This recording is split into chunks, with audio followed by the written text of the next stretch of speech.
Assalamualaikum warahmatullahi wabarakatuh. Selamat siang teman-teman semuanya yang sedang menonton video saya. Saya Taufik Akil Fajri dengan NIM F1E1222167 berasal dari Prodi Sistem Informasi Ruang 6. Baiklah, di sini saya akan menjelaskan sedikit tentang hasil ringkasan saya terhadap materi-materi yang telah Ibu dosen berikan. Materi pertama yaitu pertemuan kelima, yaitu tentang pengetahuan. Baiklah, materi pertama yaitu materi pertemuan 5 yaitu tentang pengetahuan. Pertama, 4 macam pengetahuan menurut Burhanuddin Salam.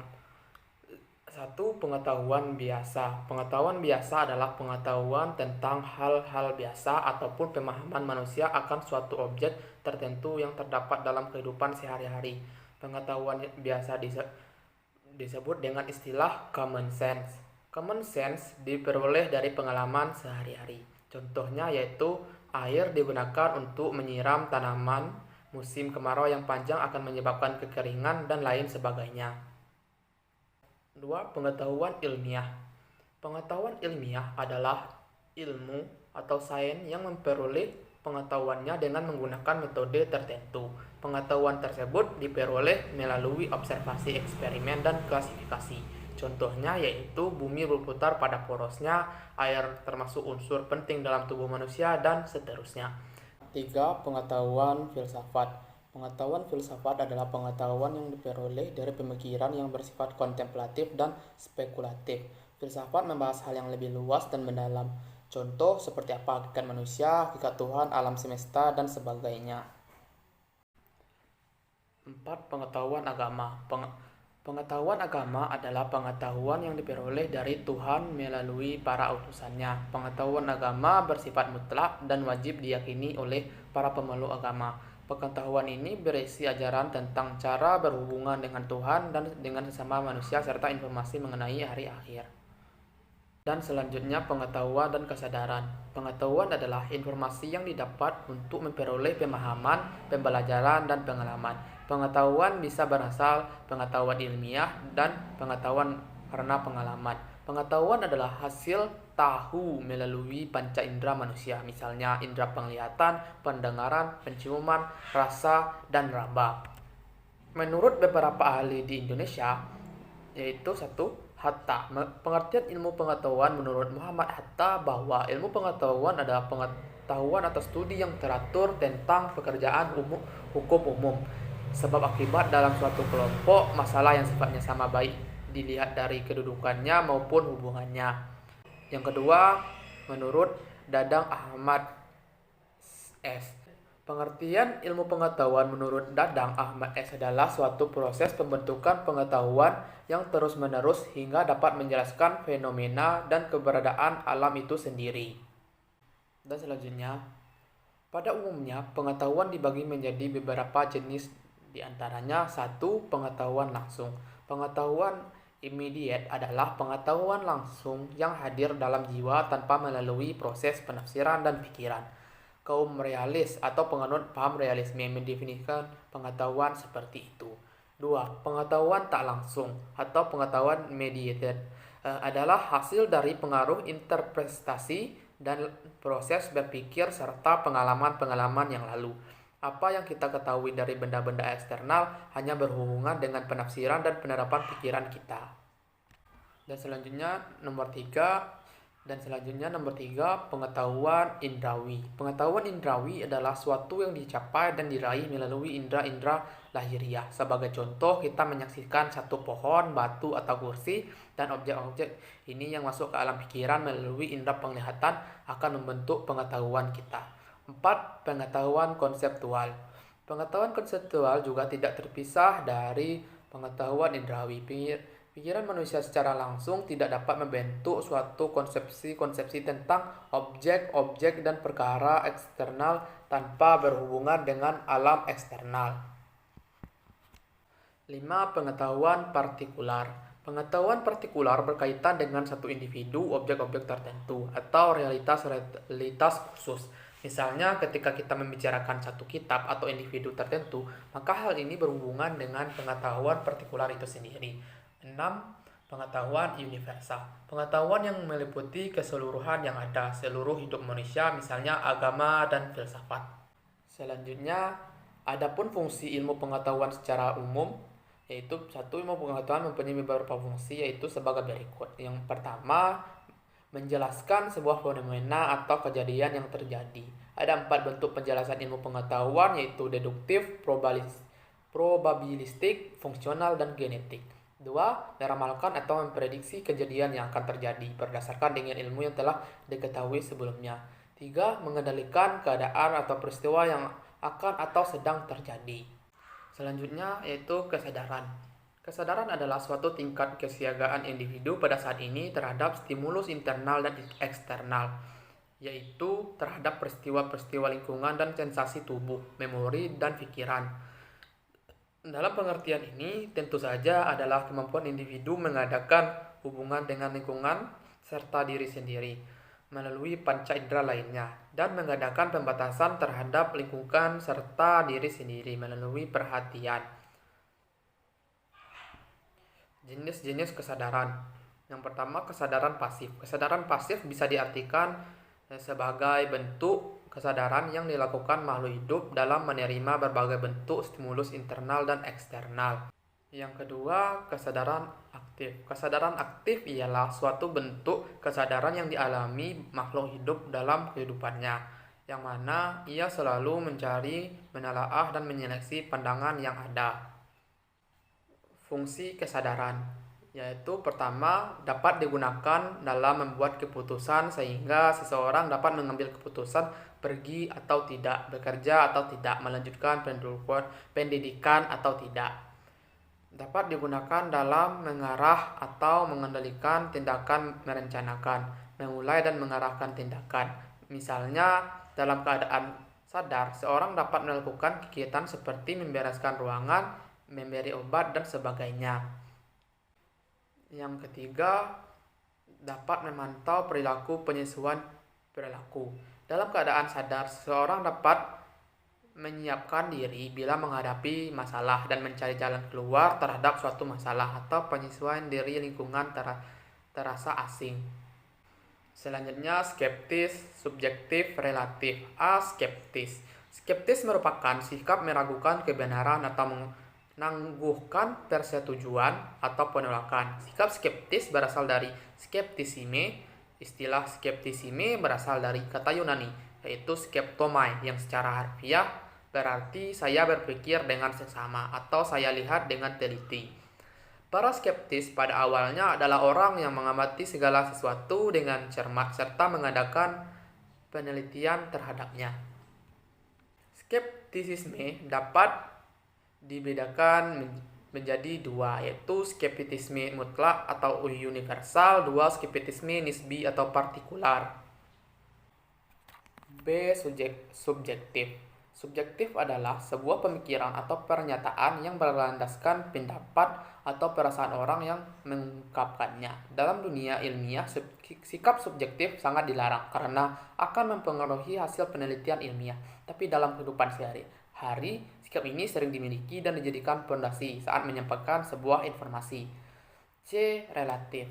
Relatif adalah sesuatu yang membutuhkan pembanding atau acuan untuk dapat menentukan nilainya. Jadi relatif tidak dapat berdiri sendiri karena membutuhkan pembanding lain yang sesuai. Beda halnya dengan mutlak, yang mana hasil sudah pasti dan tidak dapat diganggu gugat.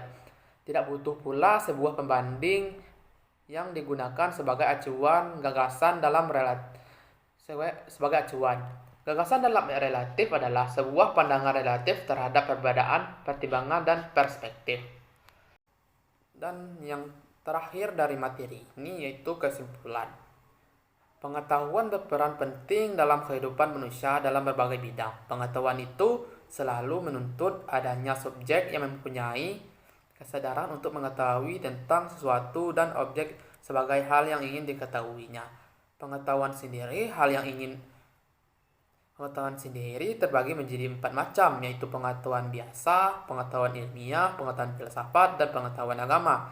Dalam mencari pengetahuan atau meneliti sesuatu, ada beberapa sifat pemikiran yang diperlukan, yaitu skeptis, subjektif, dan relatif. Dan selanjutnya materi pertemuan ke-6, yaitu sifat kebenaran ilmiah dan presisi. Yang pertama, apa sih kebenaran ilmiah itu? Kebenaran ilmiah terdiri dari dua kata. Yang pertama adalah kebenaran dan kedua adalah ilmiah. Menurut Kamus Besar Bahasa Indonesia atau KBBI, arti kata kebenaran adalah keadaan atau hal dan sebagainya yang cocok dengan keadaan hal yang sesungguhnya. Sedangkan arti kata ilmiah menurut KBBI adalah bersifat ilmu, dan arti lainnya dari ilmiah adalah secara ilmu pengetahuan. Sehingga kebenaran ilmiah tidak dapat dipisahkan dari karakteristik yang bersifat ilmiah. Apakah kebenaran ilmiah dapat dijadikan ilmu? Kebenaran ilmiah dapat dijadikan ilmu jika memenuhi 4 syarat yang terdiri dari objektif, metodologis, universal, dan sistematis. Dan pengetahuan yang memiliki dasar pembenaran, bersifat sistematis, dan bersifat intersubjektif. Agar kebenaran ilmiah tidak dapat dipisahkan dari ilmu atau pengetahuan ilmiah atau sains sebagai level tertinggi, pengetahuan melainkan karena ilmu atau pengetahuan ilmiah merupakan aktualisasi dari kebenaran ilmiah. Selanjutnya, bagaimana cara mendapatkan kebenaran ilmiah? Cara mendapatkan kebenaran ilmiah adalah dengan melakukan proses penelitian dan penalaran logika ilmiah. Kebenaran ilmiah ini dapat ditemukan dan diuji dengan pendekatan pragmatis, koresponden, dan koheren. Apa saja hal-hal yang harus diperhatikan dalam kebenaran ilmiah? Kebenaran ilmiah sebagai kebijaksanaan memiliki arti apa yang dianggap benar haruslah bermanfaat, memajukan, dan memiliki nilai positif menjadi prioritas utama. Sedangkan sesuatu yang dianggap membuang-buang waktu atau tidak terlalu krusial akan dipinggirkan terlebih dahulu. Tanggung jawab moral dalam kebenaran ilmiah. Kebenaran ilmiah sangat membantu peradaban manusia dari bidang kesehatan hingga teknologi, bahkan juga pada pendidikan. Akan tetapi, tidak sedikit orang yang melencengkan hal tersebut. Kebenaran ilmiah yang harusnya membantu manusia dan memudahkan manusia akan tetapi malah dimanfaatkan untuk kepentingan pribadi atau golongan. Contohnya, membuat alat-alat untuk berperang. Maka dari itu, kebenaran ilmiah harus diimbangi dengan tanggung jawab moral. Selanjutnya, pengertian dan teori-teori kebenaran. Teori adalah serangkaian bagian atau variabel, definisi, dan dalil yang saling berhubungan, yang menghadirkan sebuah pandang sistematis mengenai fenomena dengan menghubungkan antar variabel, dengan maksud menjelaskan fenomena alamiah. Sedangkan kebenaran adalah persesuaian antara pengetahuan dan objek. Bisa juga diartikan suatu pendapat atau perbuatan seseorang yang sesuai dengan orang lain dan tidak merugikan diri sendiri. Kebenaran adalah lawan dari kekeliruan yang merupakan objek dan pengetahuan tidak sesuai. Kebenaran dapat dipahami berdasarkan 3 hal, yakni kualitas pengetahuan, sifat karakteristik, dari bagaimana cara atau dengan alat apakah seseorang membangun pengetahuan itu, dan nilai pengetahuan yang dikaitkan atas ketergantungan terjadinya pengetahuan itu.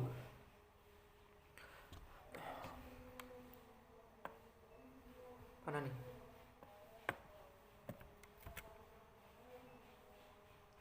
Adapun teori-teori kebenaran sebagai berikut.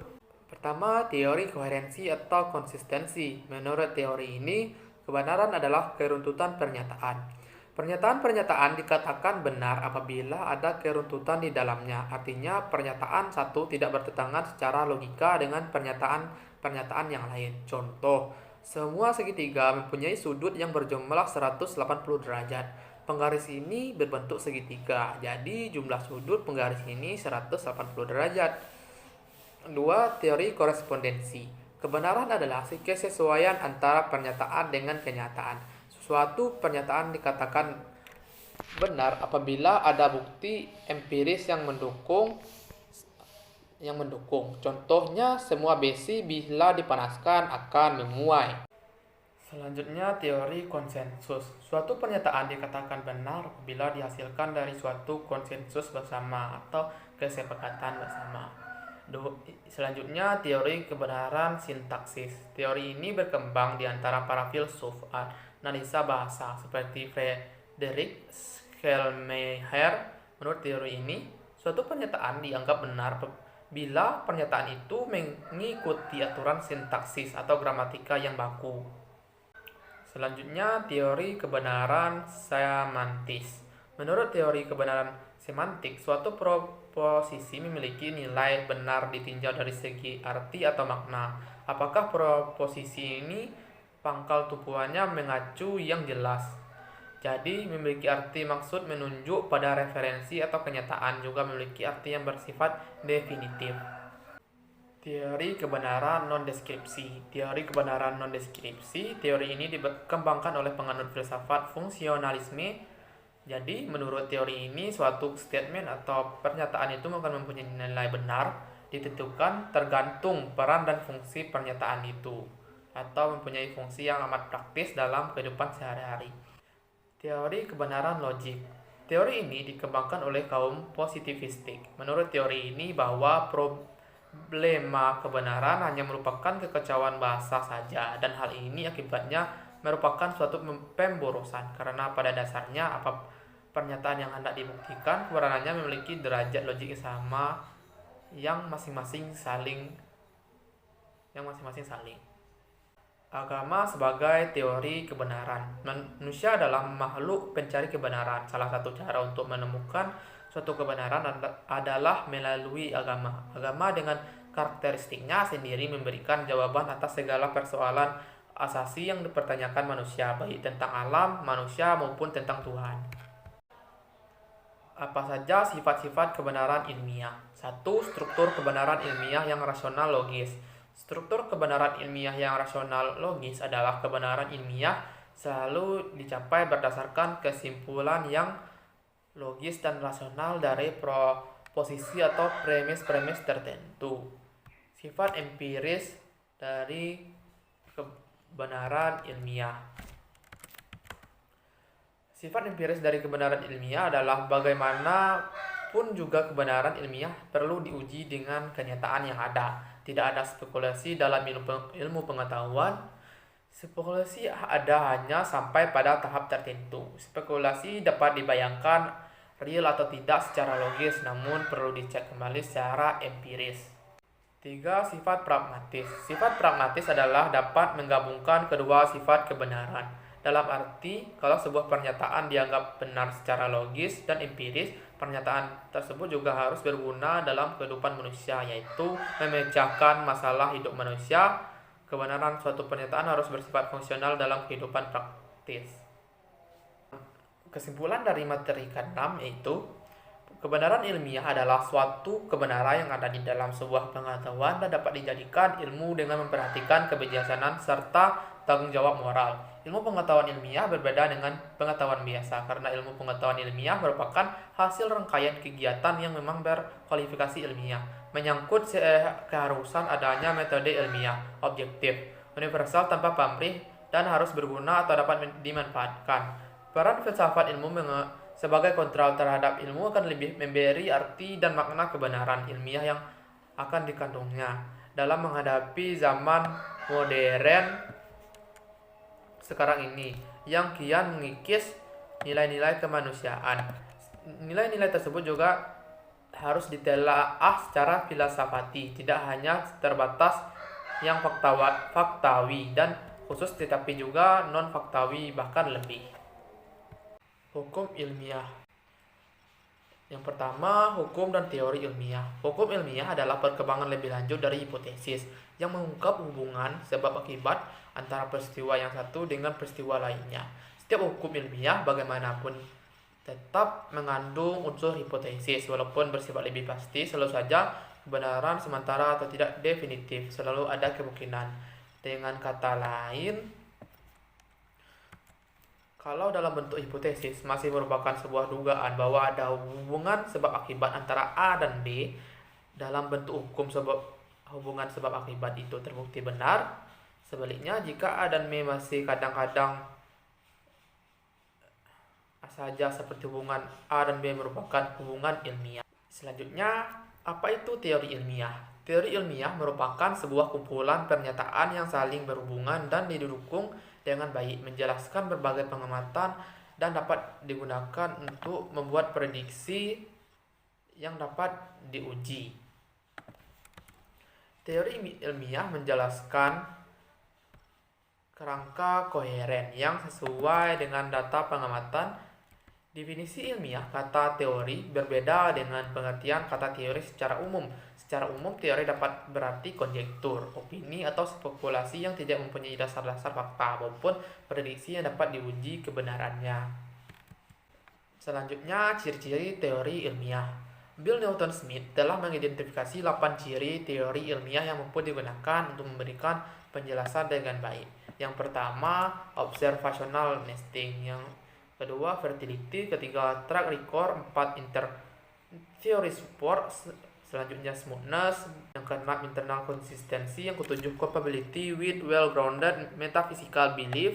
Dan yang terakhir, simplicity. Terbentuknya hukum ilmiah. Sepanjang sejarah, para ilmuwan berusaha mengumpulkan data dan merumuskannya ke dalam bentuk hukum untuk digunakan mendasari penjelasan penemuan di lapangan spesifik yang merupakan turunan dari lapangan sains. Sifat hukum ilmiah atau hukum alam yaitu 1. Bersifat netral, 2. Bersifat universal, 3. Bersifat lebih pasti. Teori dan hukum ilmiah. Hukum sains merupakan suatu pernyataan di dalam dunia ilmu yang bermula dari suatu hipotesis dan dibuktikan dengan percobaan-percobaan yang menyangkut teori-teori hipotesis. Hasil percobaan bisa mendukung teori hipotesis dan bisa membuktikan kebenarannya teori hipotesis tersebut. Teori hukum. Dalam dunia ilmu, teori menempati kedudukan yang paling penting. Teori memberikan sarana kepada kita untuk bisa merangkum serta memahami masalah yang kita bicarakan secara lebih baik. Teori memberikan penjelasan dengan cara mengorganisasikan dan mensistematisasikan masalah yang dibicarakan. Terdapat keraguan-keraguan di para akademisi tentang tempat dari disiplin teori. Hukum dengan filsafat hukum, ilmu hukum, hukum normatif, dan hukum positif. Ada yang menyamakan antara filsafat hukum dan teori hukum. Menurut Imre Lakatos, teori adalah hasil pemikiran yang tidak akan musnah dan hilang begitu saja. Pada dasarnya merupakan keanekaragaman dalam sebuah penelitian. Teori di sini berisi yaitu 1. Teori atas hukum-hukum ilmiah, 2. Pernyataan-pernyataan umum yang memuat hubungan antara fakta atau gejala, 3. Berfungsi untuk memberi eksplanasi, prediksi, dan pemahaman terhadap berbagai fakta atau gejala. Sekian dari saya tutup dengan Assalamualaikum warahmatullahi wabarakatuh. Terima kasih.